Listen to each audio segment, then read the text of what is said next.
What's going on, people? It's Mr. Door back again with the preview show. I hope everyone's fit and well. And yes, we're talking about yesterday's game that ended Nottingham Forest 2, Brentford 2. A point, but it should have been 3 points. Lots to discuss today of what happened today. VAR. Listen to me, I've had enough of VAR. It's giving me a bloody headache. So people in the comment section, what's your reaction from yesterday's game? It could be anything. Lineup, goals, the disallowed goals, whatever you want to talk about. People in the comment section, get involved. If you are new to a channel, please do hit the like button. Comment below. What do you think of it? And as well, if you are new to a channel, please subscribe. I am 60 away to 9K. So please do, if you can, subscribe to the channel. Let's get the panel in. Right, let's start with, who should we start with first? We'll start with the Welsh guy in the corner of us. Man himself, Steve. How you doing, Steve? Yeah, Ben, I'm all good. I hope you guys are good as well, Dave and G. Good. Bluers. Oh, we've got the man himself. He talks too. No, he don't talk too much. He's annoying. He's so annoying. You got man himself, Jay. How you doing, Jay? Sorry, I had my mic on mute, Lord. Would you believe it? Oh, see what I mean? This is why he's annoying. He's a media man as well. All I've heard is that I make the best intros, so I'll leave it at that door. But I appreciate your kind introduction.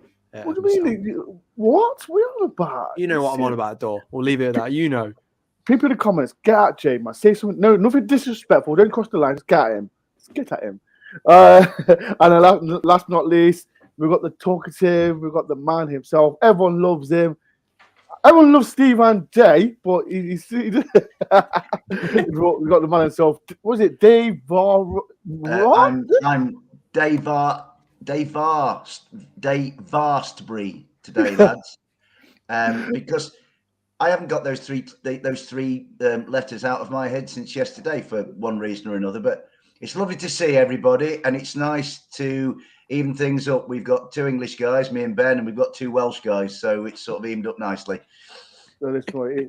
Jay thinks he's Welsh, but he's not Welsh. He's fully English. He likes to join the bandwagon. But people in the comments, show some love to Dave, Jay, and Steve. Like I said, people, we were talking about yesterday's game, and there's lots to talk about. There's lots to talk about, people. So in the comment section, what do you want to talk about yesterday's game as well? Before we do talk about it, I'm going to get in the comments as well. How are you doing, Mars? Good evening, people. 3-0. If that's Brentford, it will definitely cost us 2 points. This from Jordan, Devars, Rosberg. Oh, there we go. Colin Jackson, how you doing, Colin? Razdad, how you doing? Good to see you yesterday with your son Raz as well. As well, Eve. Good evening, Mr. Door, Dave, G, and Steve. Hope you well. How you doing, Eve?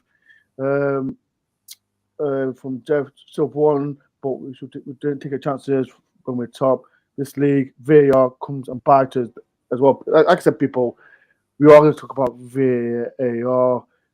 Hashtag lads, how you doing, Josh? How you doing, and hi guys, super panel. How you doing, and good to see you as well, and have you got your vlog out? Because I know you were doing a little bit of vlogging yesterday. Kev, evening Reds as well. There's loads of people on the squad, and we've got like how many people got in? We've got 68. Please do hit the like button if you can. Right, before we do, I do want to say, and this is from D Chapo, Torquay United. To Torquay fans, well done, Torquay. Congratulations as well for your holding drawn. Great draw. Well done, Torquay. In the comments, people, say well done to Torquay, because I'm not going to mention that team because it's not allowed to mention on this channel. So, like I said, Torquay, well done, Torquay, for getting that draw replay to that stadium.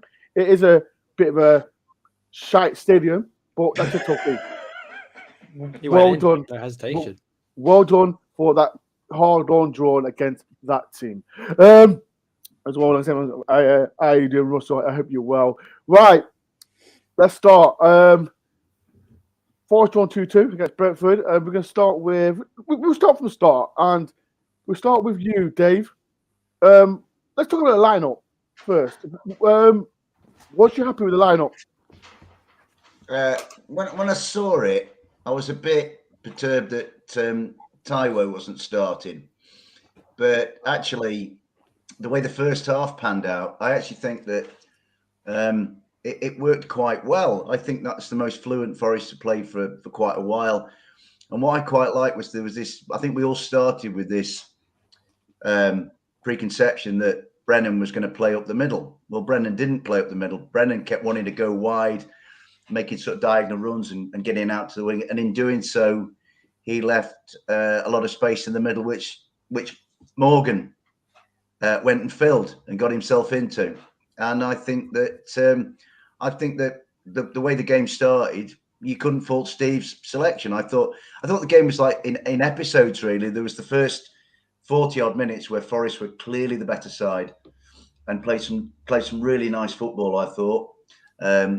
With Morgan instrumental in everything. I think we'll probably all four of us agree that Morgan was the best player on the park yesterday and really showed his talent and his ability.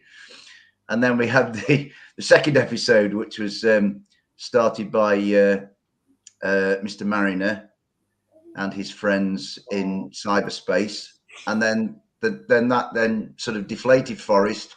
I thought it took Forest far too long to deal with it psychologically. I thought they were pretty ropey after the break and allowed Brentford and the situation that they found themselves in to get on top of them.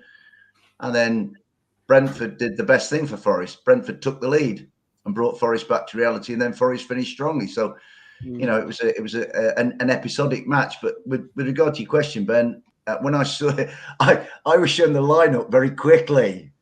I think Forest Ant might have showed it to me actually while I was talking to him, and I had the most perfunctory of looks at it and thought, yeah, that's all right, without really paying much attention to it. So, I did think that, I'd expected Taiwo to start. That was the only thing that didn't happen that I did expect to happen. But as I say, the game panned out from there, and it became I wouldn't say it was a classic football match, but it had plenty of event and incident, and I was knackered at the end of it, to be honest. Me too. I was knackered as well. Jay, was you happy with the team? I'm going to be honest and put it out there, and I know probably most people will say the same thing. So I know this sounds unoriginal, but Taiwo for me should have started. I'm going to put it out there, and I wasn't massively impressed with Dennis's attitude yesterday at times. It didn't seem to me all the time like he wanted to make passes and he wanted it to go well for the team. It seemed like a personal stride rather than a team stride at times. Many times where he could have passed the ball to someone and he's had space to do so and he hasn't, and he's just took it on himself. You know what I mean? I know it's easy for us to say looking from the stands and whatever, but that's how I viewed it. But that being said, that's a different point. I think that Taiwo should have started. I don't think there's really a reason why he doesn't deserve to. The amount of goals he's got, he's our top scorer, which I know he hasn't got many goals, but he's still the top scorer and he will get you a goal in situations where, there's an opportunity.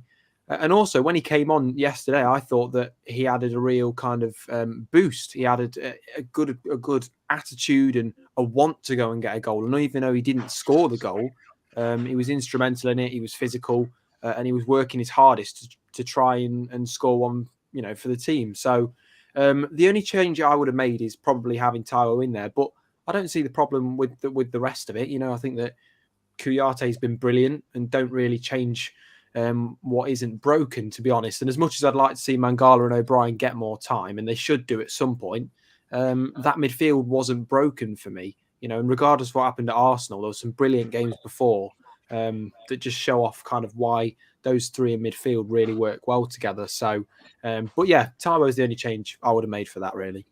Do you echo Jay, Stephen? Yeah. Yes and no. I think maybe I would have gone with Taiwo instead of Dennis. And maybe mixed it up and maybe dropped Freuler or Kouyaté and put O'Brien or Mangala in. Because I feel, you mentioned Taiwo, I felt O'Brien again, that guy, he needs to get more game time. It's something about that that player. He just had something. If you notice, when he came on, everything was a forward pass. Always head up, always straight into the striker's feet, or into the winger's feet, out wide. Always look for that forward pass, always on the front foot. So maybe that's only... I knew Nico would come in left back instead of Lodi. That was kind of obvious one. Again, I'm sure we'll get to the individual players later. We thought who had a good game and not so good game. But yeah, that's pretty much it. Maybe Ty over Dennis, and maybe Mangala and O'Brien for a Kouate or Freuler. Because I've seen Freuler's been getting a bit of stick online. He was a bit quiet yesterday. He didn't really stamp his authority on anything on the game for me. He kind of got lost in the shuffle. That's the only downside for Freuler yesterday. I found he just didn't really stamp any authority on the game at all. People comment, was you happy with the lineup? And like I said, for me personally, I don't know. I prefer Taiwan starting up front, if I'm honest. Because I think Ben with Taiwo. Sorry, Ben, to say with Taiwo. Yeah, like Jay said, he's got that presence. He's so big and physical. He reminds me. He's obviously not. No offense, but he's not in the class of Antonio. But he just reminds me of that presence on the pitch. He's just got that monster physique on him, and he just scares some defenders. Sorry, Ben. Go on. It's all right. Like the people in the comments, what do you think? Do you think Cooper got the team right? What players would you want to change? I don't know. Get in the comment section and get involved. Right. Let's start with the. Let's start with you, Dave. Morgan Gibbs-White scores his first goal for the club. How happy was you scoring his first goal? And people in the comments as well, are you happy with Morgan Gibbs-White scoring his first goal for the club? Dave, how happy was you at last to score his first goal? I was ecstatic, mate. I think we all were. There were, 27,000 people leaping around and jumping around, and I'm really pleased for Morgan. I felt Morgan in the 2 or 3 games that have gone before. Morgan did a lot of work around the match of the kind that he probably wouldn't have wanted. So, like last week at Arsenal, he was tracking back and making tackles. Similarly, against Liverpool, he was having to kind of do the stuff that, if you like, Morgan wasn't bought to do, but he got his head down, he knuckled down, he was unselfish, and I thought he had decent games. And then yesterday, I thought he was by far the best man on the field. I loved watching him play yesterday. He kept popping up, little pockets of space. He was bright, he was busy, he got his boxer tricks with him. And, he took his goal beautifully. I mean, he had 3 or 4 around him. If you watch there's an angle from the Peter Taylor stand. It seemed like there are 5 or 6 black shirts. There's one red shirt in the middle, and he's dancing and bobbing and weaving. Then he gets a shot off, and I thought it was a wonderful bit of play. And I just thought Morgan properly came of age as a Forest player. So I thought he was tremendous, and he spoke like the club really meant a lot to him in the aftermath of the game, where he might get pulled up and punished for what he said, but I think he said what we all felt. And I looked at Morgan yesterday and I thought how I was really proud of how Morgan represented me as a Forest fan and everybody around me. I thought he was absolutely tremendous. To me, he was, he's becoming, an undroppable. Morgan is, with Jesse, obviously the jury's still out. Brennan, still learning, still raw. Brennan's doing okay, but Brennan will want to go to good levels. But I think Morgan of our creative hub, if you like, is the one that you can't drop. And I love watching him play yesterday. I thought he was great. And it will probably come on to others, but I'm going to stick a word in for Serge Aurier as well. I thought what I liked about Serge Aurier was Serge was the last one in the building. And Serge came in with, if you like, the least fanfare and with the most sort of apathy. Why have we signed him? He was washed up at Tottenham. He cost us nothing. And, people, why have we signed Serge Aurier? I think he's made the right back slot his own. And I tell you what, he's built like a brick outhouse. He's a strong lad. I tell you what, he won really good headers yesterday. He's as powerful a header of a ball as you'll see. He was getting up and nodding it back down the line. And I was really impressed with him, But with regards to Morgan, Morgan's properly Forest now. And, he's going to be the sort of lad, if he carries on playing like this, and let's hope he has, good fortune and all this kind of stuff, injury wise and all that. He's going to be the sort of lad, who's going to get the youngsters who go and watch Forest, he's going to really capture their imagination, and he's going to be like he's going to be the one that kids are going to want on the back of their shirts and all this. And he's got a real presence and a charisma, Morgan has. And I thought he had by far his best game for Forest. He's had some good games before where I think we've been like, you see the essence of Morgan and you see the potential of Morgan. But I think he started to realise it yesterday, and I thought it was a tremendous performance. And if any lad deserved to be on a winning side yesterday, it was him. 100%. We're talking about Brennan, Jay, because like I said he wasn't playing for the last 2 games. He come back, and personally for me, I think it was the first 10 or 20 minutes. He had 2 decent chances, Jay. Are you happy, Forest fans? Are you happy in the comment section? Are you happy that John could come back? I personally thought it was a right move for him. Are you happy, people in the comment section? Jay, are you happy that he come back? Because me personally, I think he should have scored them 2 chances early on. I mean, yeah. I mean, you look at one of them, I think he just kind of bobbled a little bit, so he couldn't quite get the full power on it, which is gutting because I think that opportunity that I'm speaking about regarding that, was one where I think he would have slotted it had it not bobbled, and it was perfect. And I actually thought that he put himself about way more than he has in any game this season. So the criticism I'm seeing on Facebook, all the social medias of he didn't get involved a lot.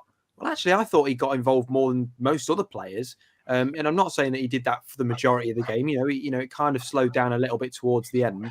But you don't want to spend too much energy tracking back and then having to run back into your position when we're on the counter-attack. And we were on the counter-attack quite a lot. So, for me, I think he was a bit more lively. He showed a lot more confidence. And I think it's good. Maybe giving him that little rest for those 2 games did something. But for me, I mean, looking at that Dennis performance, I think you could probably go for Morgan Gibbs-White on the left, potentially, Tyrell up front and Brennan on the right. And I think that could work out. I think it's going to be difficult. And he's, as Dave said, he's still learning. He's only young, but I think the World Cup is going to teach him a lot. Because obviously he's going to be going there. He's going to be playing against all the players that play for their country are the best in their country. He's going to be playing against the top players. And it's whether he can make the step up there, which I think he can, and he always does when he plays for Wales. So that's a big confidence boost. He's playing around a team of players and fans as well that are just so positive, and they've wanted to witness the World Cup for so long. And I just think that's going to give him the right attitude and outlook ready for January. So I think he'll come back from the World Cup even better, even more confident. But in regards to yesterday's game, I thought he was more lively, and I would say it's been one of his better games so far this season. Steve, do you echo what Jay says? I know, as people know, Stephen is the Welsh wizard. Yeah. What do you think of Brennan yesterday? Yeah, I said in this channel a few times, Ben. I just feel with Johnson, I think a lot of teams in the summer Premier League teams have looked at him as in done their homework on him and they've doubled up on him. And he stuck out for us so much last season. He was a talking point. He came on the international scene. He was tearing the championship up. And I think, he's got to give himself a bit of credit. I think, all the games, he just can't seem to get going. Every time, I know he's a step up and the left backs are better in the Premier League and he's up against better players, but it just seems as soon as he gets that ball, the player's straight on him. And that's just good management. It's good, the other team had just done their homework on him. He just can't seem to get that break, though. I know he's had a couple of goals, but he had a couple of one-on-ones. He had that chance, which Jay mentioned, the through ball from Gibbs-White. And maybe last season he would have pinged that in the back of the net. It's just not quite happening at the moment, but it's getting there. And I agree with Jay, the World Cup's going to be a massive stage for him. If he can do really well there and come back, it'll only help his confidence, improve him. Depends how far Wales get in the competition. I just hope, obviously, he stays injury-free. But yeah, I think at the moment, Johnson just needs, even if he just has that, like they say, one off the backside or just dribbles one in or off the top of his head or, he just needs that break. I think at the moment, he's up against, we got to remember, he's up against good players now in the Premier League. He's not up against championship left backs. Different kettle of fish, and also he's got to work harder running the other way as well, which Dave mentioned. Gibbs-White has to track back. Johnson has got to bring that side of it in as well. It's hard in the Premier League. You're up and down more than you are in the Championship. It's just the way the league is. I think, just going back to Brennan, I think what Brennan has done, he's kind of almost made life hard for himself by himself, because he was so, let's be honest, he was brilliant last year. Yeah.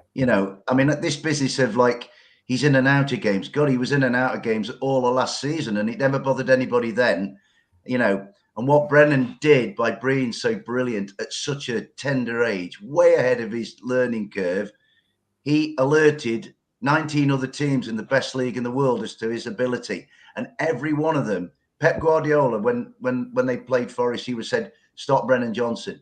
Arteta would have said it.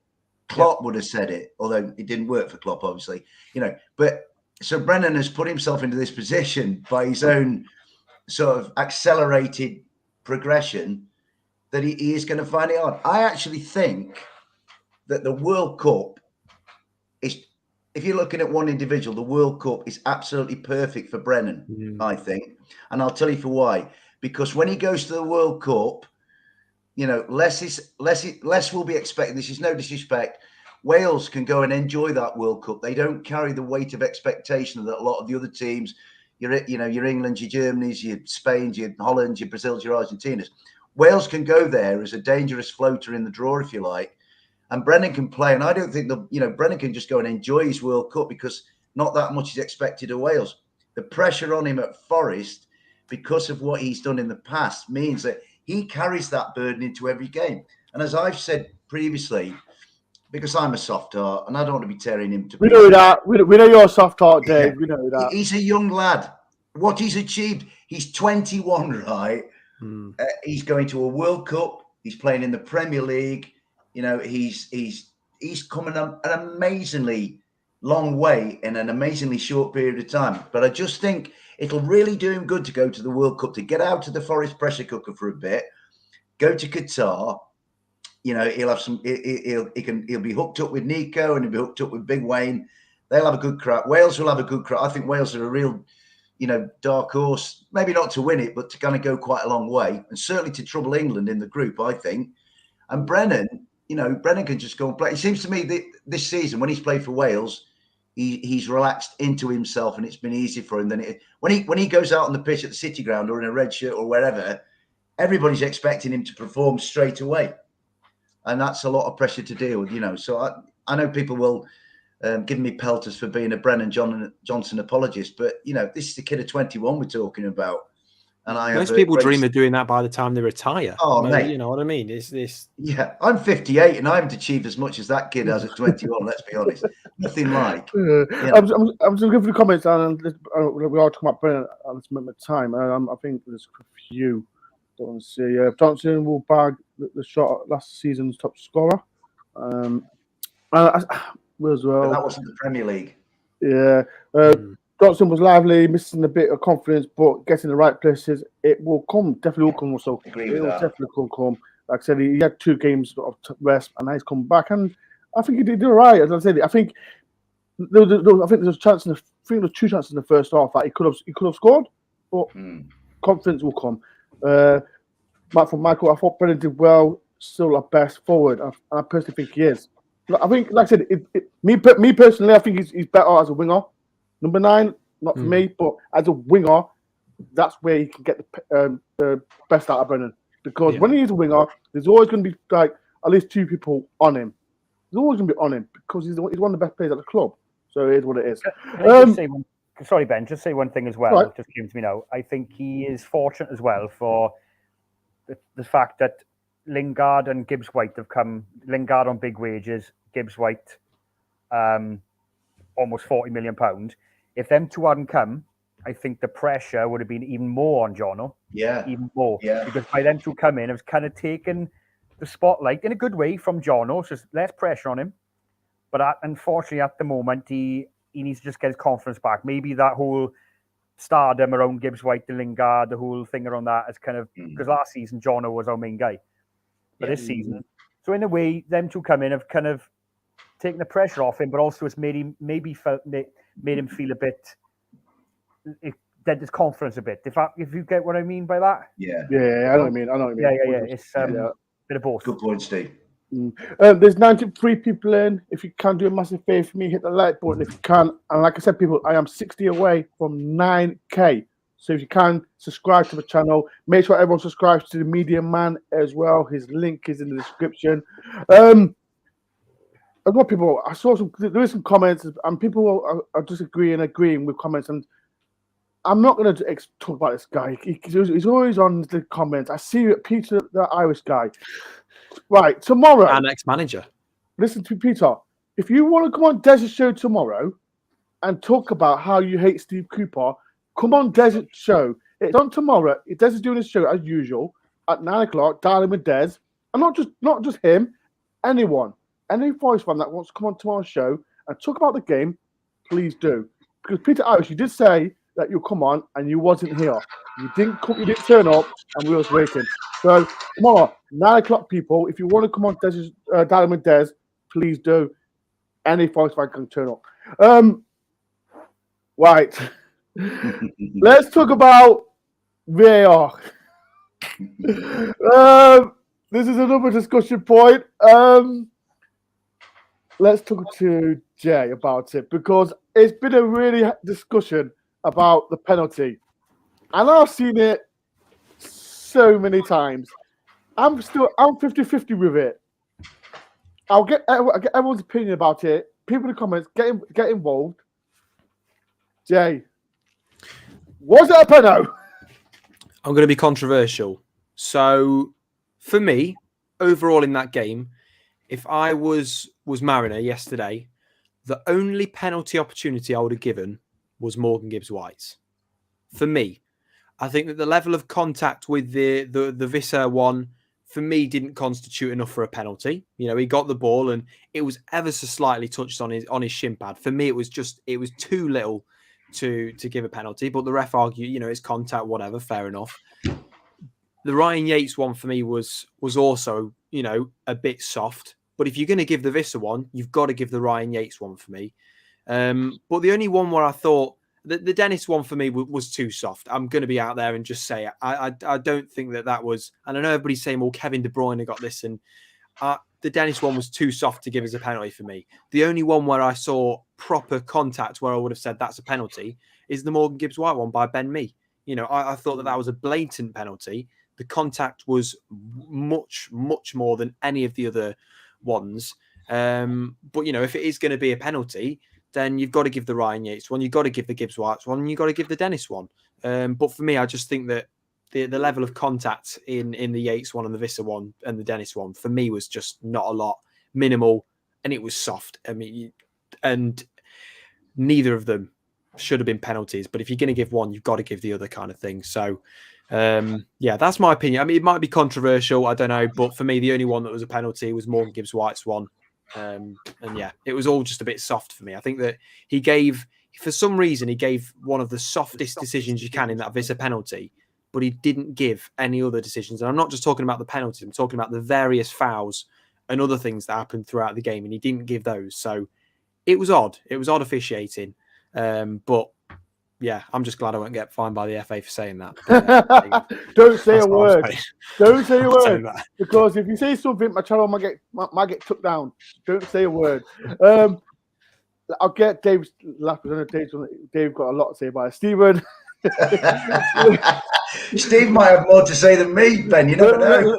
You never know. Steve, what do you think? And people in the comments as well. What do you think as well? Get involved, man. Get involved. Steve, what do you think about the VAR? Do you agree with Jay or disagree?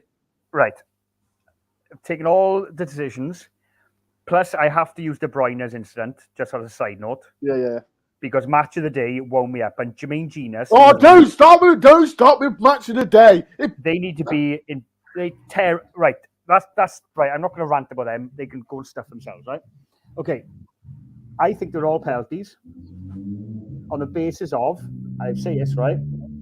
If them challenges happened anywhere else on that pitch, it'd be a free kick. The Ryan Yates one. It wasn't a shoulder barge. The guy had a straight arm and pushed Yates. It's a push. It wasn't a shoulder barge. It wasn't strength. It was a push. A straight arm push. The guy's arm was straight out. Push. Yates went flying. Yes, from one angle, yeah, it's made a meal of it. But like the commentator said, I was watching, you will go down in that situation in the box. 99% of footballers do it. The Dennis one was a penalty because Kevin De Bruyne, which they said a match of the day was smart, but then they say Dennis dived. He got his ankle clipped. It's a penalty. Unfortunately, the Vissa one was a penalty because as soon as you take that ball on the keeper and you get clipped, it's a pen. Unfortunately, that's football. Majority of the time, like last season, I know Ryan Yates when in the FA Cup when Ronaldo, do you remember that? And he got his ankle slightly tapped, and we didn't, so on. But the Morgan Gibbs White, I agree with Jay. That's another pen. I think they're all pens. There's no consistency because, I'm watching other games and they're giving pens for less. It's a joke. I know. I know people can outside of the Forest universe will say, "Oh, the Huddersfield playoff game, you loved VAR then." All right, it worked for us then. And I say this all the time. Like we had one in the Wolves game. VAR will go for us sometimes and go against us. That's the way VAR is. But yesterday, I think all of them were pens, in my opinion. That's just my opinion. Because anywhere else on that pitch, it's a free kick. I like to see someone get pushed like that and go down and not get a free kick. Show the badge, but Ryan Yates was pushed. It was a push. That made him go flying.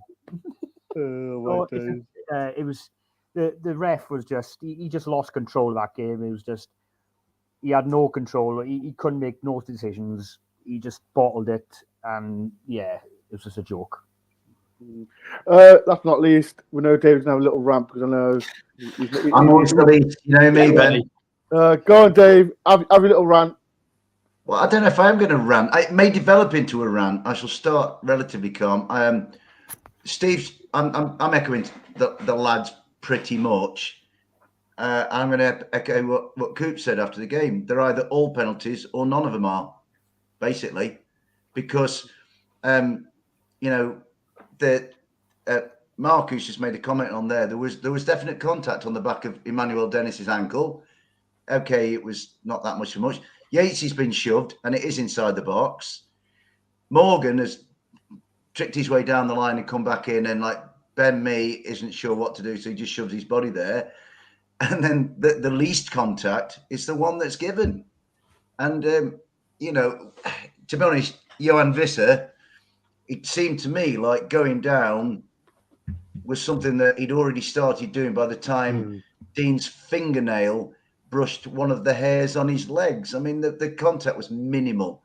I mean, to be honest, if I'm playing football and I'm a striker at the City ground and I'm going around the keeper, I want to stick the ball in the back of the net. I'm not interested in going down. I want to score.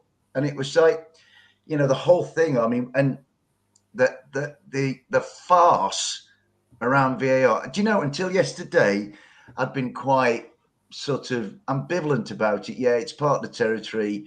You get some, you won't get some, and all that kind of stuff. But yesterday was a mockery. It was a nonsense. You have it, and I'm not just saying it because Forest were going really well. I thought Forest played really well. Yeah. And the whole thing ruined their rhythm. Yeah. Now, the other side of that is Forest have to be good enough and mentally strong enough to go and get the rhythm back and not be put off by it. So that's one way of looking at it. You can forgive Forest for being kicked in the knackers, but at the same time, and I think Steve said this to me, it's gone now. You've got to put it aside and go and take it out on Brentford. So there was a little bit of, two sides to that.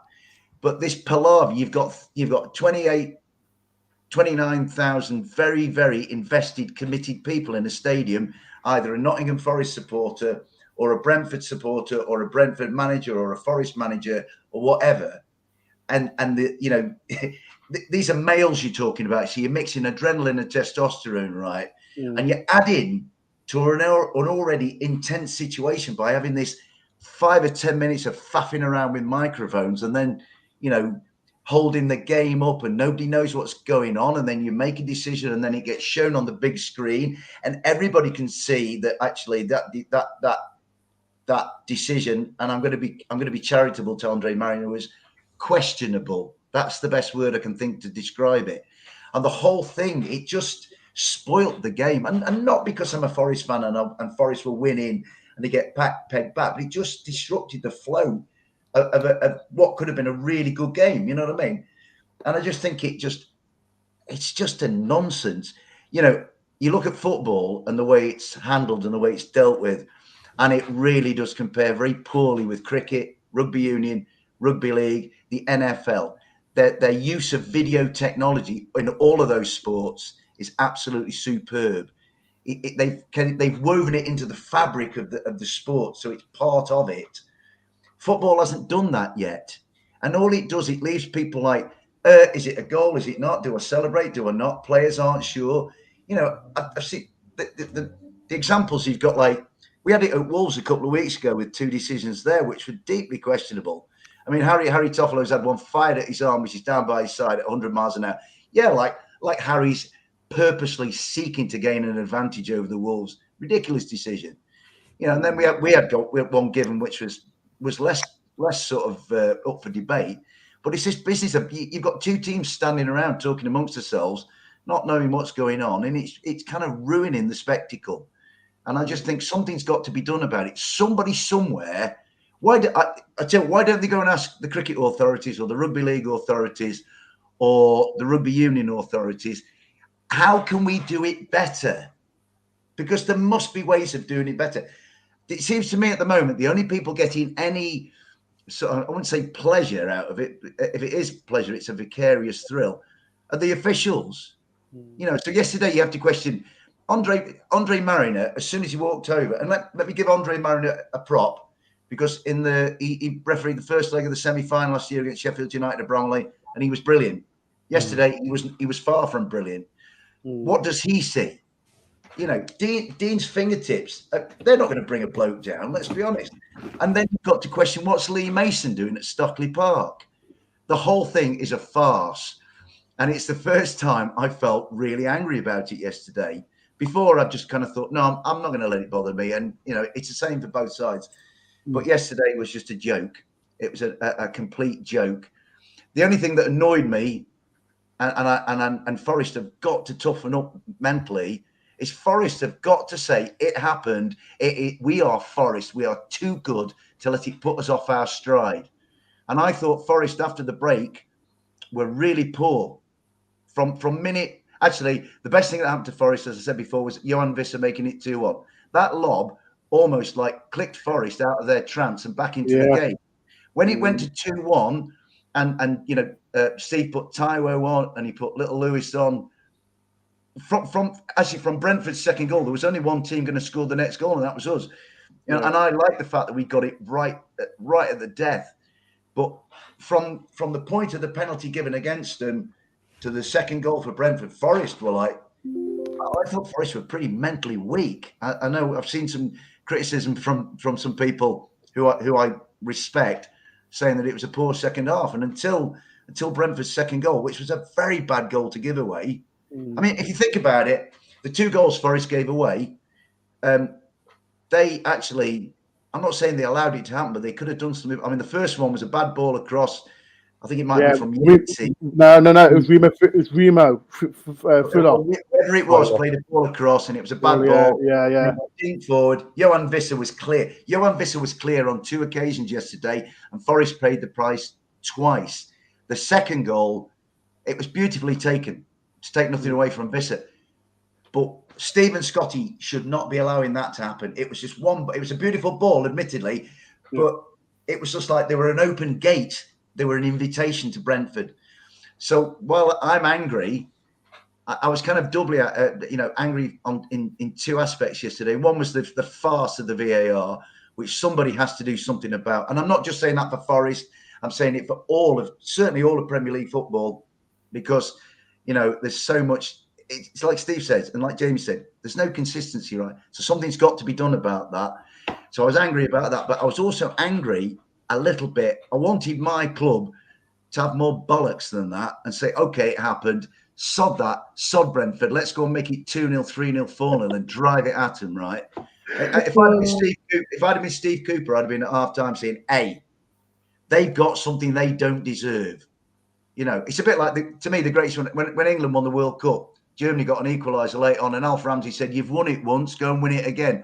And it was kind of like that with Forest. So, yeah, I was happy they got an equaliser, and I was happy in the way that they battled hard and they kind of gathered themselves together, but they allowed themselves to be kind of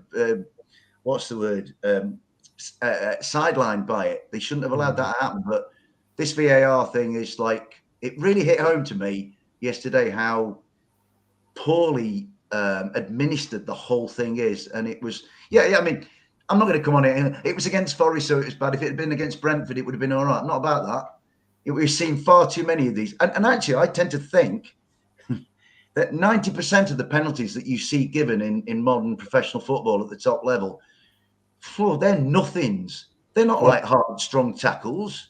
They're just like blokes hitting each other with wet tissues or like, I've split a hair. I know, Dave. I know. Are you finished now, Dave? Are you finished? Do you know what, Ben? I'm all ranted out now, Dave, it's okay.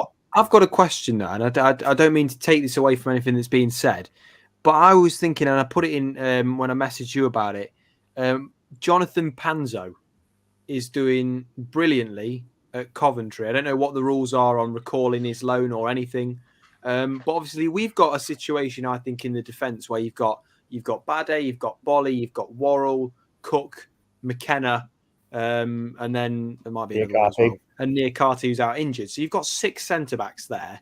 And, you've got the potential to recall Panzo, who's had a lot of game time. He's a much quicker centre-back, younger and less experienced, but strong. What are your thoughts? Because I can see, and I know that you're not looking particularly, enthusiastic as I might be. But, I mean, if we're not going to use Bade, for me, we may as well just send him back for his own good. Because we're not going to get much out of him. But Panzo is that an option, or is that just something we're going to think about next season? People in the comments as well. That it's really it is something that is in discussion. And Mbeso as well. Sorry, I forgot Mbeso. I don't know. Me personally, no. He needs a full season of playing football.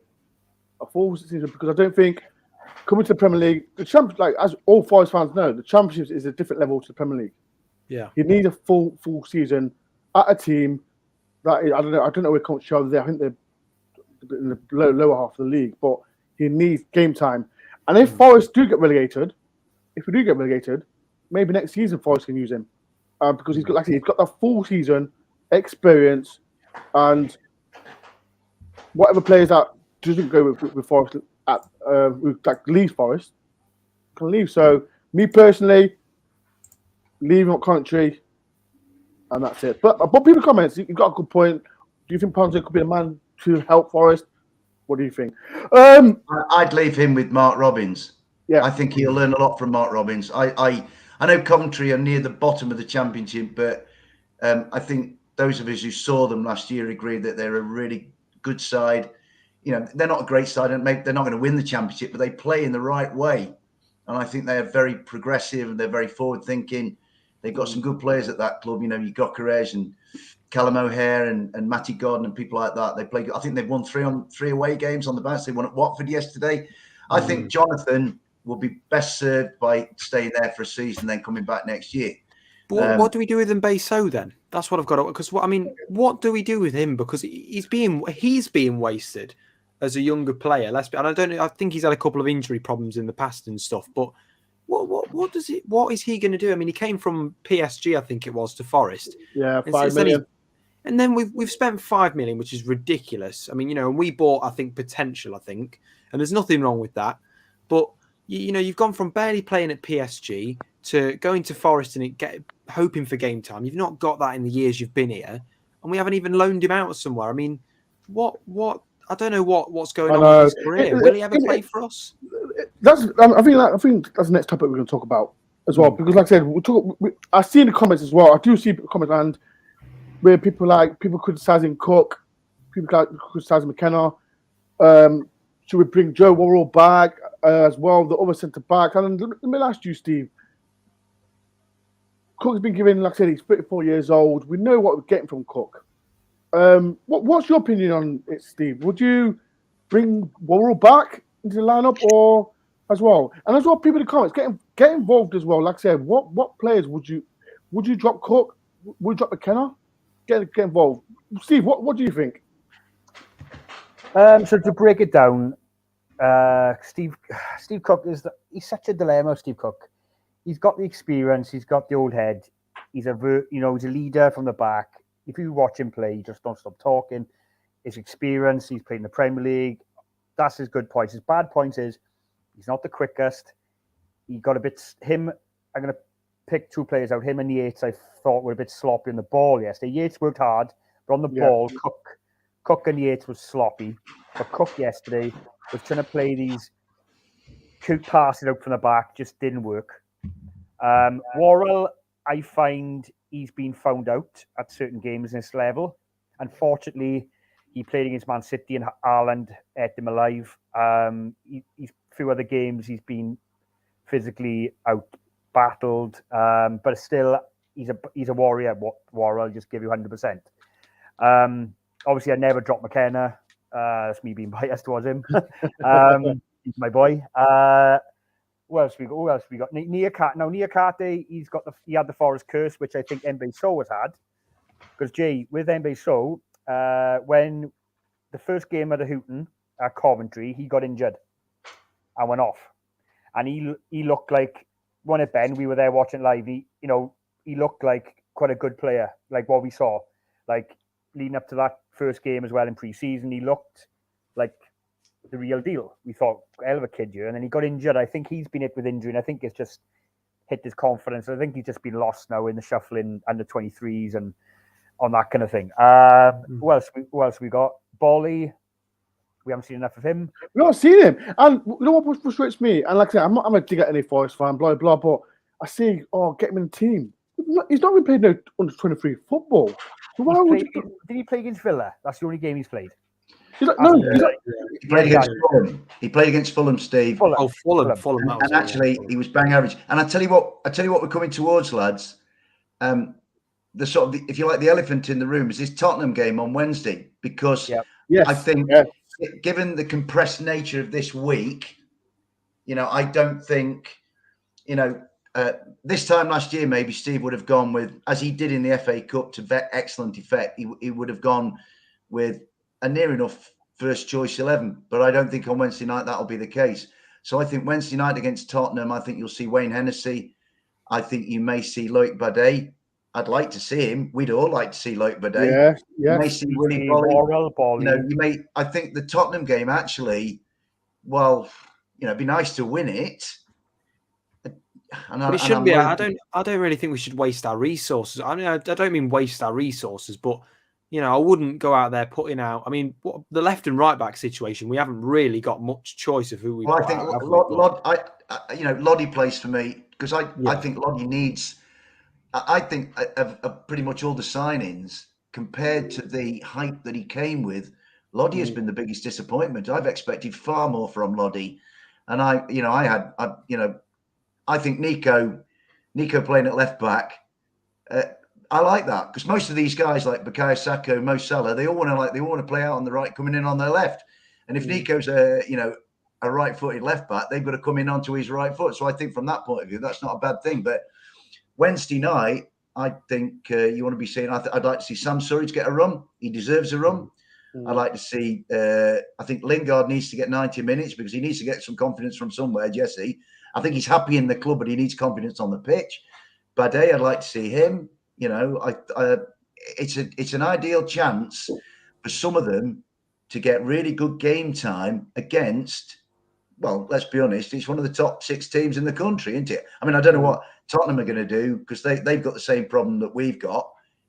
Will Harry Kane play? Will some of their, and they've got injuries as well. They've got Sonny out and a few others. So, in a way, this game on Wednesday night will be fascinating, because we're going to have no idea of the starting 11s for either team. The thing with Spurs, though, good point you made about Spurs. It'll be interesting what their lineup will be, because they haven't had a trophy now for about 14 years, and they won a trophy. Very true, Steve. Very true. Conte will try and, he might treat it as it's a good opportunity to get a trophy in the cabinet, because that's the running joke with Spurs, isn't it? They got nothing in the cabinet. So, they may want to target this, and we may put our second string out, and I agree with you. There's some plenty of boys there. Give Lewis O'Brien 90 minutes. Yeah. Yeah. Oh, get him in midfield. Mangala. Is Colback going to be mentioned in this? Well, he's been in training in the training video, so he's got to be at some level. He's got over that back injury. Yeah. I'm pretty sure he's available for selection, isn't he? I'd put him left back. Try and wrap up Nico and Cotton Wool for the weekend, and obviously he's got the World Cup on the horizon. I wouldn't. Wednesday night, I don't think I'd give Morgan a rest. I'd give Brennan a rest. Maybe start Taiwo. Just keep his confidence. Maybe get a goal. Yeah, when Taiwo came on yesterday, I thought Taiwo did add to it. I mean, he ought to have scored. He had a header right in the 6-yard box. He ought to glance it. He actually headed it too well. And I thought him and Lewis O'Brien made an impact. I think Lewis was in fact, if you think about it, Lewis floats the ball in for Sam, another substitute, to head it back for Morgan to hit the shot that then sort of bagatelled into the back of the net. So the subs, I thought, they had a big hand in getting us a point yesterday right at the death, and I think they should all get a run. Can I just say about Nia Carty though, right? I just feel so sorry for that boy because I went to that West Ham game, watched it live, and the way he roughed up Antonio in that game. Yeah. One of the biggest centre forwards in the Premier League. I think that it's just so. I know don't count the Newcastle game, the game he played there. It's just that West Ham game showed we got a guy here who can rough up these centre forwards. I guarantee if sorry Dave, just quickly touch on if he had played against the likes of maybe not Haaland, but the likes of Kane and all that, he would have made him think twice. I think he's just that presence, like Taiwo the other end of the pitch. He's that presence at the other end. His highlight reel on YouTube when we all did our research about Nia Carty was basically him against Bayern Munich. There was no other teams on it. It was him against Bayern Munich. It was all this really good stuff at the Allianz. I think Union Berlin won at the Allianz Arena or something. Yeah, and he did. Scored. So with Nia Carty, he's been unlucky, and we've been unlucky that we've not been able to have him. And similarly, I mean, poor old Julian Biancone. I mean, I said that's an awful thing. I did like yesterday. One thing I'm going to say I did like about Forest was in the warm up they were all wearing white T-shirts with the number 2 on the back. In solidarity with Julian Biancone, and I like that. And I have no problem at all with the harmony in the squad at all. I don't think there's any rifts or any. I'm glad you brought up Dave because Forest fans online, some were saying, "Oh, he hasn't died. Get over it. Get a grip." What people need to remember, these boys, like they are like a mini family outside of their own family. You've seen one of your fellow professionals get injured out for the season. Come on. Some people are so insensitive. Just get a grip. Some people, Steve, are too weak and stunted to acknowledge their emotions and acknowledge that emotions. When I saw it, if I'd have been the manager of Forest, I'd say I like that. That's a community feel. How would you think McConaughey feels now? He feels loved now, doesn't he? Yeah, I mean the poor lad, right? He's coming to Forest. I think he's kind of. He's been a good around the squad. He kind of does the Cafu type stuff. People will say, "Oh, that doesn't matter." You know what I mean? People want to convince themselves that they are cold-blooded and ruthless, and there's no emotion in life. Not that way at all. And I think what Forest showed yesterday was good in that regard. Without that kind of spirit that they embodied before the match, they probably wouldn't have got a point out of that yesterday. I just feel that they needed it more during that 90 minutes. It wasn't there for the whole night. It certainly wasn't there from half time up to when Brentford scored. And I thought they were really poor in that section of the game. But, I just think we have been a little bit unlucky. But the only thing then, when Moose comes back, I mean, I'd like to think he'll be available for Manchester United at Christmas or maybe Chelsea on New Year's Day. Then he's now going to be coming with the pressure that we're all expecting great things of him. And in reality, he's only played, 2 games, so we've got to be careful not to overhype Nia Carty. But our centre halves at the moment, I think, are an issue.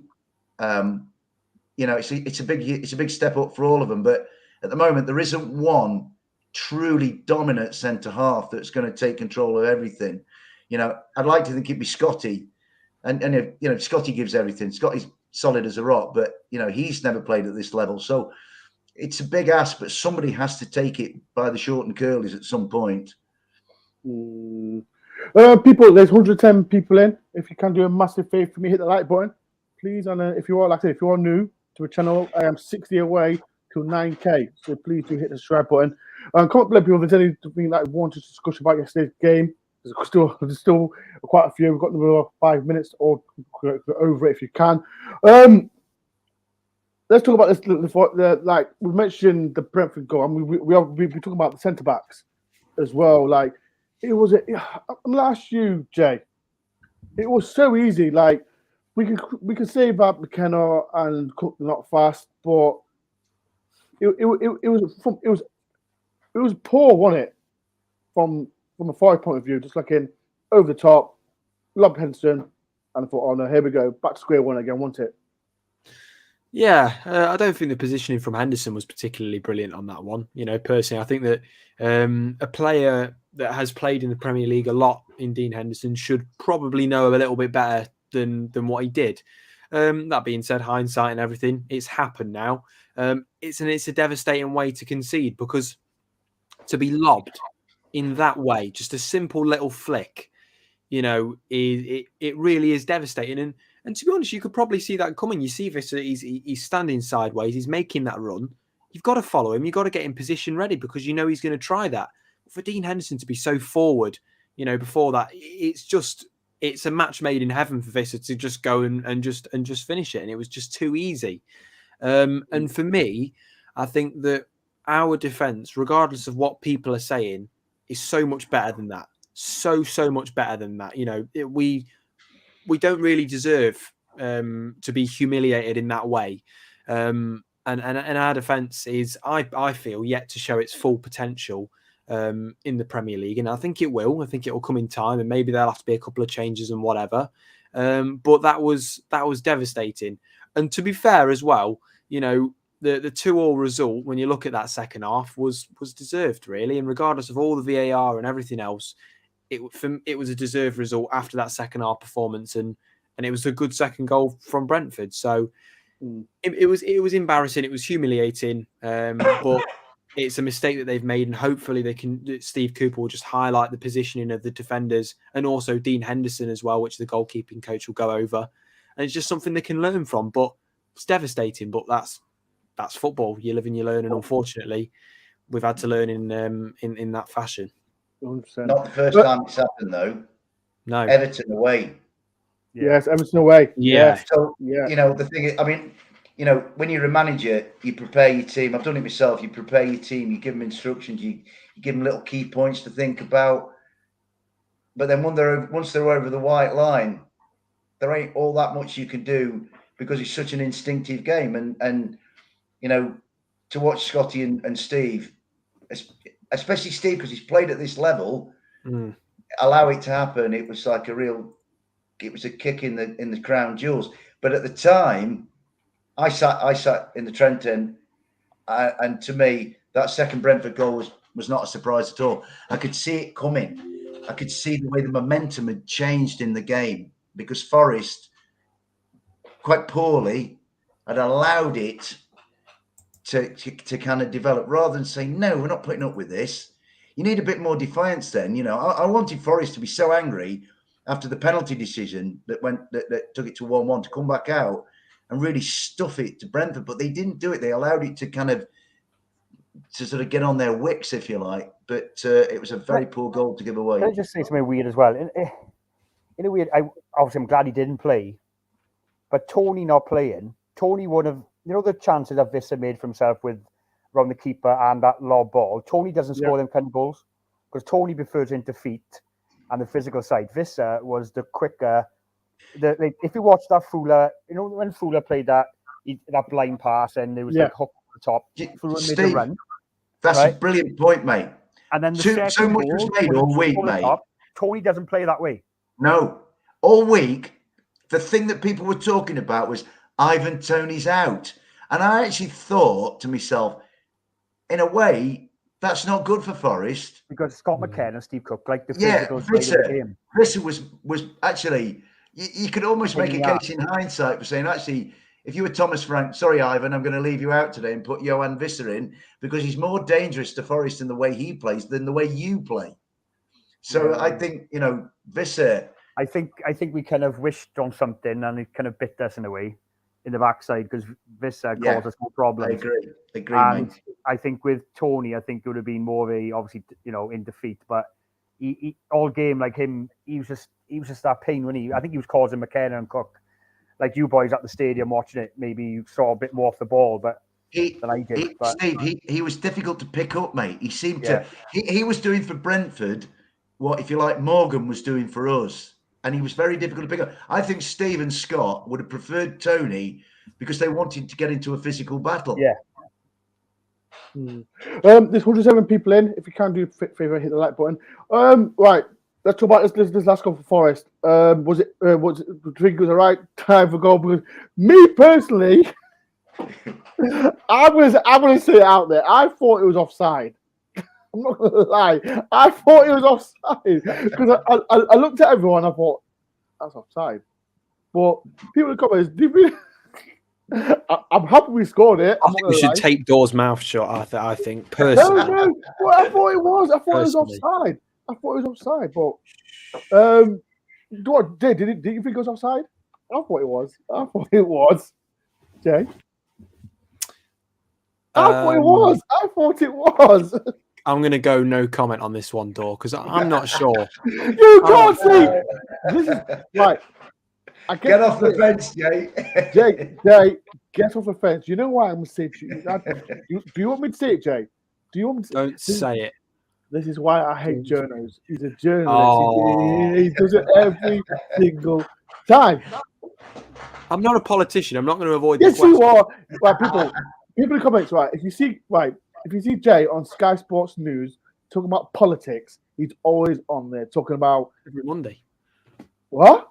Every Monday night, tomorrow night. Right, as well. people. He's on. People, if don't go and watch it because he's in politics mode. So I don't watch it because I don't watch politics and all that. What about you, Steve? Do you think you was watching the TV, Steve? Was it offside? No. I think it evened each other out. I think we deserved that anyway. I think obviously I was panicking. I was oh no, but it kind of these things do balance each other out sometimes, and over the 90 minutes, and I think we deserved it. I think again, if they hadn't given that, I think that ref would probably have to need the SAS to get out of out of Nottingham. Rogue heroes. Yeah, you'd have had to add the US president's car to get out of Nottingham, I think. To get out of there. But, yeah, I think we deserved it. I think my heart was in my mouth, though. I thought, great, this is it going to be our day? Because, to be honest, Brentford... I didn't, Steve. I was like this, it's not going to be our day. Yeah. It's not going to be our day. I don't know if you boys agree. Like, Brentford surprised. They were more disappointed. They kind of... I know they had that spell, and I agree with Dave. Just before half-time, the penalty hit their confidence. It completely dented their confidence. They were average. Brentford were poor in my estimation. And I think one thing going forward, we got to punish these poorer teams. We let them off the hook. We've let Villa off the hook because they were poor. We let Wolves off the hook. They were poor. Okay, we had a good point of Brighton, but they had a good side. I think that point of Brighton is gone underrated in my estimation. Yeah, I agree. Totally agree. Arsenal game, don't count that. And Brentford were poor. So that Palace is going to be a tricky one Saturday, but that Brentford team, they were pretty poor in my estimation. I think they were definitely there for taking. And I think if that penalty hadn't happened, I think we would have gone on to win that comfortably yesterday. I agree. That would have been... You know the Liverpool game, though? I will just say on the Liverpool game, right, and just going back to that, I think people jumped the gun a little bit too soon with the Liverpool game because I know we were all celebrating and it did feel nice to beat Liverpool. The person I was next to yesterday said to me, he said, well, if you go and lose these next two games, you're going to be looking back at the end of the season thinking, we'll beat Liverpool, but now we're a championship side. At the end of the day, it's nice to think we beat Liverpool and we got an important 3 points. So important.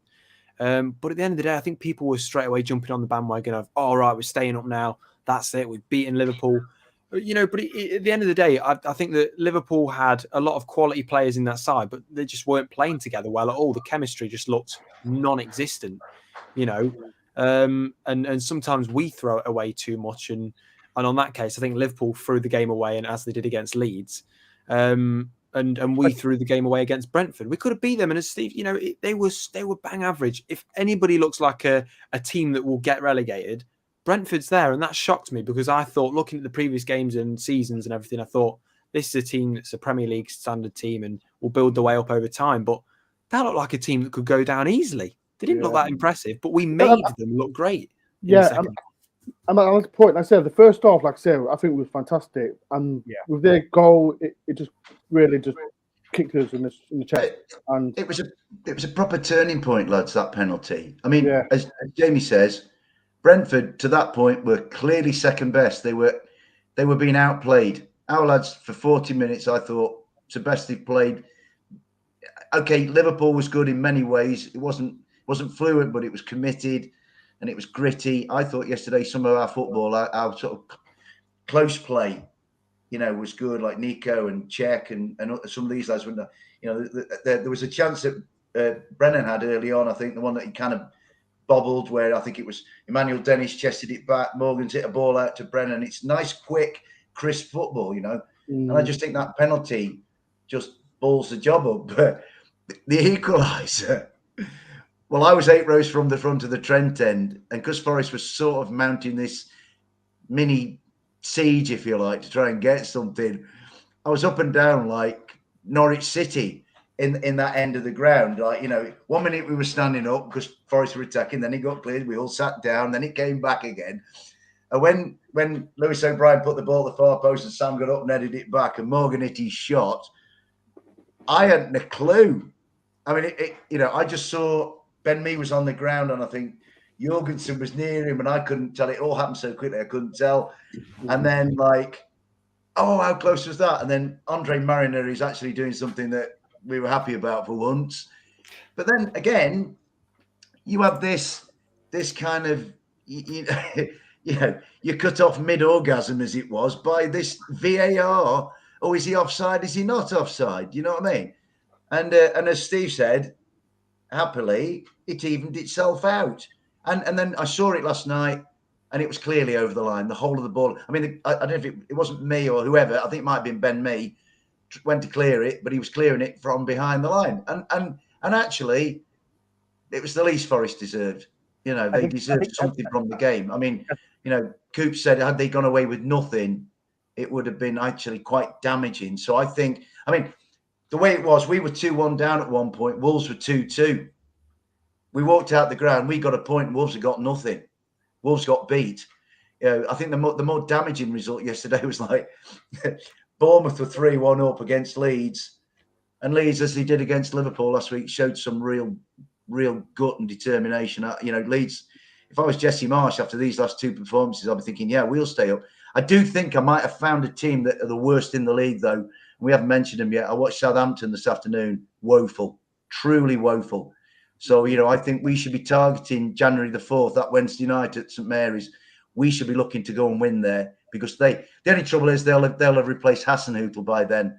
Yeah. I watched them this afternoon. But, I do think yesterday was, you can look at it and say it was a point squandered. It was 2 points squandered.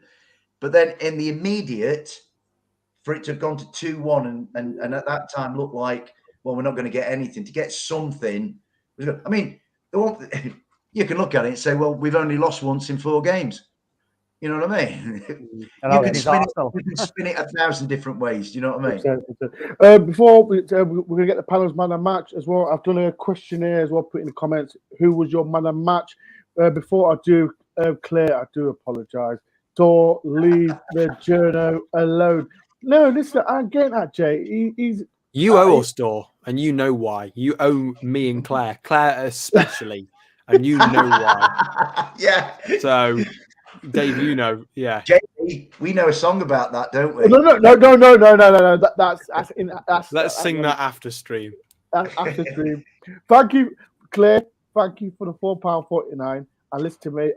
Jay's a bully. Off stream, he's a bully. On stream, I take him on. So, Claire, thank you for the £4.49. There's all people. Who was your man of match? I'm just going to go through who was yours. I know quite a few people has put. Gemma says Morgan Gibbs White. Chapo says Morgan Gibbs White. Raz Dad says Morgan Gibbs White as well. Everyone's saying Morgan Gibbs White. Everyone's saying Morgan Gibbs White. The comment of the night, cuts off the middle. Sorry about that. Yeah, sorry, Jem. That. Forgive me. I do apologise. Only Dave. Right. Everyone's saying Morgan. I think everyone is saying Morgan as well. Okay. So let's start with you, Jay. Who was your man of the match and why? I'm going to shock you all in who I say. But for me, it's got to be Morgan Gibbs White. Bloody hell. Didn't see that coming. I know. Don't shoot me. I'm just saying. Didn't see that coming. Why though? Why? Can we reason why?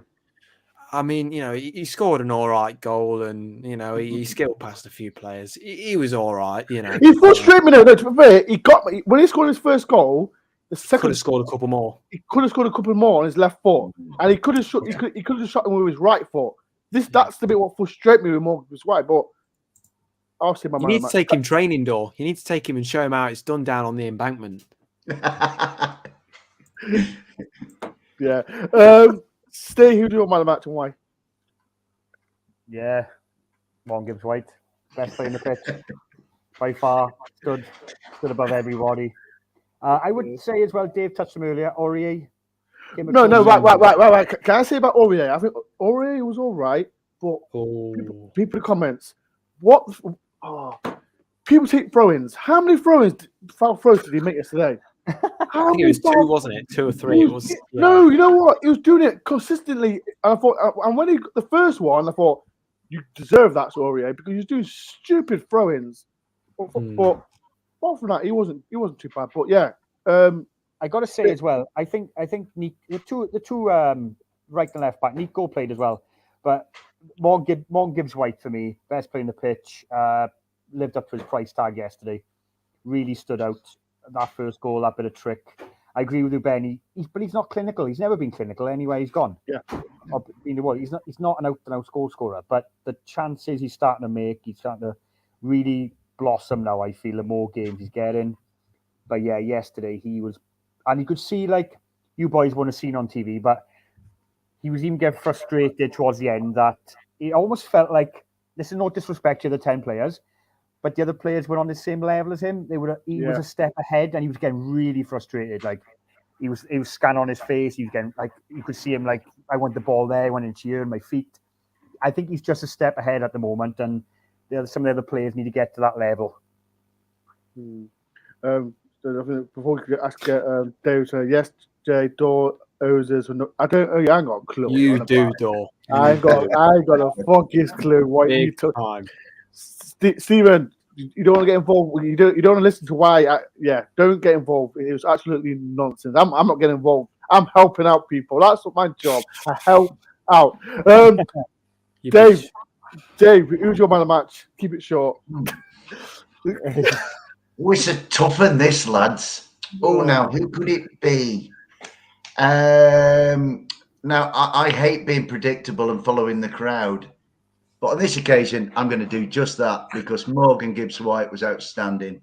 I think we all of us, us four and everybody watching, it's Morgan needs to prove his Premier League standard. And I felt he did yesterday. He looked like our go-to guy yesterday. He wore the big price tag lightly. I thought he was tremendous. Like Steve said, he was wanting the ball. He was wanting to take control. He was enjoying himself. He was like a kid playing football with his mates in the park. He was just a joy to watch. He exudes character.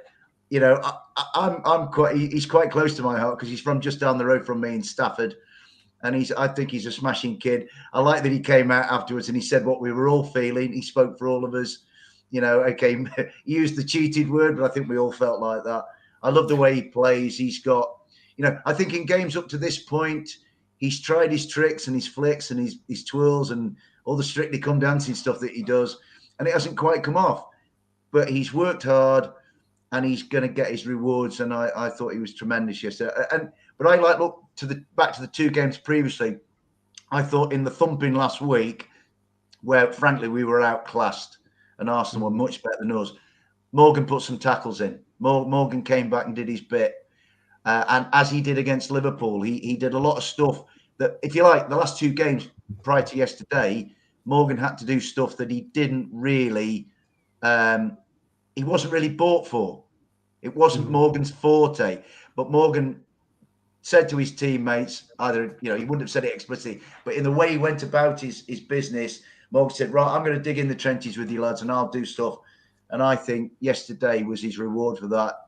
And the only sadness that I had for Morgan Gibbs-White was that he wasn't on a winning side. He deserved to be. I think he's going to be a very important player for us for the rest of this season and hopefully for seasons to come. I think he really showed his talent yesterday. And also my honourable mention, and I'll go back to where I started, Sergio Aurier. I thought had a decent game, you know what I mean? So, but it's got to be Morgan. It was Steve Cooper. Steve Cooper said post game to Colin or to whoever that Morgan was the standout player on the pitch, and I don't think it would be churlish to disagree with that view. I think I have to agree. Morgan Gibbs-White for me.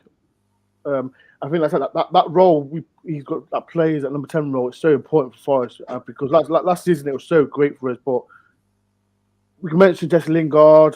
He's not played great in that role. But for me, Morgan Gibbs-White.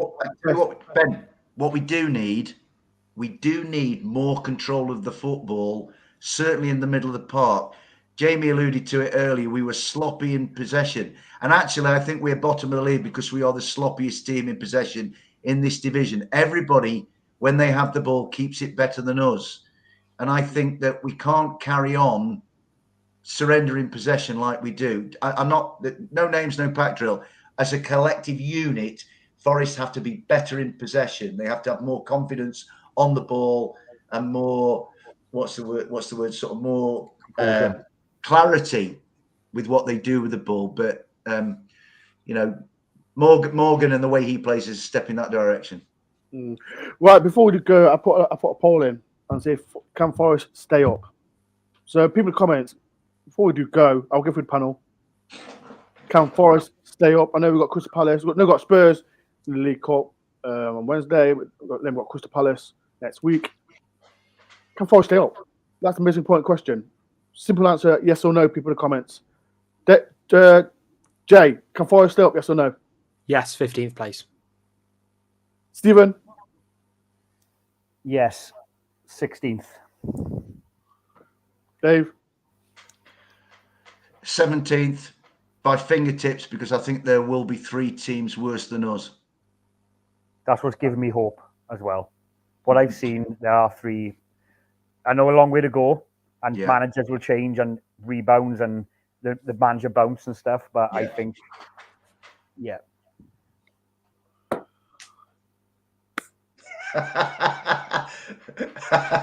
Come on, boss man, what do you think? He's going to end the stream there, isn't he? I'm saying it, yeah. I know we're bottom of the league for a reason. As Dave Ludard said, the possession's not been great. But I am putting my neck. I might get people on social media might say doors are this and that and over, but I'm going for it. I think we can. Can I just say though, we are lucky though. I got to say we are lucky. There are some really bad teams in this Premier League. Otherwise, we'd be definitely down. Yeah, Southampton for a start. Bournemouth have lost 4 on the bounce. Because if we can win Saturday, we can go into the World Cup with a good little cushion. But if we are still in touch with these bad teams around us. There's some poor teams around us at the moment. Let's get to 12 and beat that other lot's lowest points total. We're going to do it. We're not going to do it. So people, I think, I don't care what anyone says. I think we'll do it. I think we'll stay up. But it's still going to be a tough season. It's going to be a tough season. But I think we can do it. Right, it's been a pleasure. Thank you for everyone. Thank you, Dave. Thank you, Jay. And thank you, Steve, for coming to the channel. The shows that are coming out this week. Tomorrow is Mr. Des Oldham, Do Daily, Dial In Des. If you do want to come on this channel tomorrow, people, please message me or message Des. Anyone can come on. Any Forest fan that says to keep her out, come on the channel. Anyone come on the channel. If you want to, just message me or message Des. The program starts at 9 o'clock tomorrow, so please do. I've got the previous show with Tottenham. I've got Tobes, the Tottenham fan that's coming on as well. That's on He's a laddo. do you know who he is? I've seen him. He's on the 12-Man Football podcast. Yes. And he's in the top half show. Which Yes. I can't be in yet because we're let me tell you, Toby is a real character, mate. You're gonna have some fun with him. He's a good guy. So Tobes, I'll be with him on Tuesday, and that starts at 9 o'clock as well. The vlog will be out as well. I've done a match on Wednesday, so if you do want to see me, you always see Dave there as well. So if you want to see me and Dave, get on the vlog and all that. And Thursday I'll do the review show. I'm busy. I've got a busy show this week. So review show that'll be Thursday, and then Friday I've got our mate Dave. We've got the Crystal Palace fan as well. I hope as well on Friday. Is that you say Ben D? Yeah, D. I hope we get D on the show. He's even more of a character, him. Yeah, so he looks like Lewis Graben. He looks like Lewis Graben to me personally. So I've got a busy show all week. I've got shows every day. So if you do want to see him content, make sure you do hit the subscribe button because there's loads come out. And as well, I said on my vlog, people, it's going to be a month of that. We're not having no Forest content. There is some ideas that I am going to do. There is going to be some what would I do? I did some quizzes as well. So I'm going to do some quizzes because me, Dave, all four of us did a quiz on Friday. Des did it. So, and this guy was cheating as always. I just know my stuff, Dor. Don't even lie about that. This guy You're was cheating. jealous. This guy was cheating. Jealous. So people, I will be doing the quizzes. Jealousy. Wikipedia. Here's Wikipedia. So people, like I said, I will be doing some different kind of shows on my channel as well. And I'll be doing you know what? I am going to do some non-league vlogs as well. Like I said, there's Colton, Baseford as well. So there is some streams that I will be doing as well. So, and if there's any ideas that you, should I do Torquay? Yeah, come on, let's do a Torquay away day. Let's do a Torquay away day. You know what? I'm not going to go to Torquay. When Torquay come to that club in the replay, should I go to Torquay end? No, I'm not going to do that. I'm a Forest fan in the Torquay end today. Torquay end? No, I'm not going to do that. I want to get to meet Basil Fawlty. So people, like I said, if there's any content that you want to do on my channel, get in the comment section. Or message me on Instagram or whatever. Please do. If you want to follow all these people, everyone as well, the link is in the description as well to follow us on Twitter as well. So yeah, it's been a great show. Like I said, Dave, thank you very much for coming on. Steve, the boss dude, thank you very much for coming on. And last but not least, we've got the media man, the no tax free zone here. Welcome November going. Don't change the subject. Hey, Dor, don't change the subject. You still owe me and Claire. I haven't forgotten about it yet. Listen, I don't owe you nothing. I don't actually owe you nothing. Steve, if you want to know, hang around after the stream so we explain to you what happened. Right, people, thank you everyone as well. Like I said, people, Des is back tomorrow at 9 o'clock. If you do want to come on the show, please message me or Des on Instagram or whatever, and we'll see you. Peace and love, people. Come on, Forest. You Reds.